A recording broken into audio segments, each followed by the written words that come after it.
অনেক দিন ধরে নেব নেব ভাবছিলাম, তাই আর দেরি করলাম না, ফ্লিপকার্টে অর্ডার করে দিলাম। এই যে প্রেস্টিজের ইন্ডাকশান, এটা 1600 ওয়াটের ইন্ডাকশান।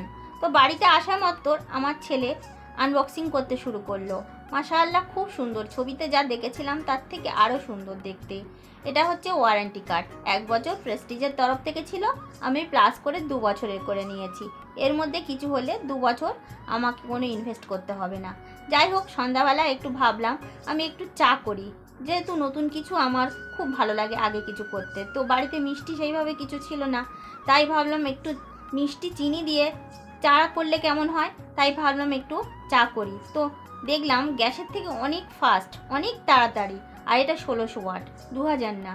এটা খুব তাড়াতাড়ি চাও ফুটে গেল। আমরা দুধ চা করে মায় বেটাতে খেয়ে নিলাম। তারপরে মগরিবের নামাজ টামাজ পড়ে নিয়ে সন্ধ্যাবেলা ভাত বসালাম।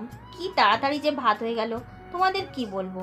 তারপরে বাড়িতে আমার এমনি একটা স্টিলের বড় সসপ্যান ছিল, তাতে আমি একটু আলু ভাজছি। এই আলুটা ভাজবো, বাড়িতে যেহেতু একটু গরুর মাংস আছে, সেই গরুর মাংসটা রান্না করব। আমি গরুর মাংসটা কিন্তু এই সসপ্যানের মধ্যেই রান্না করেছি। প্রথমে আলুটা ভেজেছি।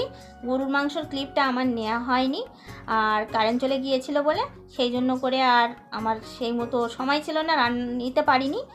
তো সে রাত্রে আমি গরুর মাংস আর ভাত এই ইন্ডাকশনে করলাম। পরের দিন দেরি না করে পাশের দোকানে, বাসনালয়ের দোকান থেকে আমি এই স্টিলের কড়াইটা কিনে আনলাম। মাশাআল্লাহ, খুব সুন্দর দেখতে। তো এই কড়াইতে আজকের আমি দুপুরবেলা আমি ভেন্ডি রান্না করলাম, অর্থাৎ ঢ্যাঁড়স। এত ভালো লাগছিল, এতটা বড় পাত্র, এতটা সুন্দর, আমার তো খুবই ভালো লাগছিল রান্না করতে। গ্যাসের থেকেও সুন্দরভাবে রান্না করছিলাম। এতে কিছু না হলেও 8 পিস মাছ একসঙ্গে ভাজা যাবে। যাই হোক, আমি রান্না টান্না করে নিয়ে দুপুরবেলা একটু ছাদে জামা কাপড় তুলতে এসেছিলাম। দেখলাম এত সুন্দর আকাশটা, এত সুন্দর ঝলমলে রোদ্দুর। তো আর এই দৃশ্যটা ক্যাপচার না করে পারলাম না, তাই ক্যাপচার করে নিলাম। তোমাদের যদি ভালো লেগে থাকে তাহলে আমার চ্যানেলটা লাইক আর সাবস্ক্রাইব করে দিও।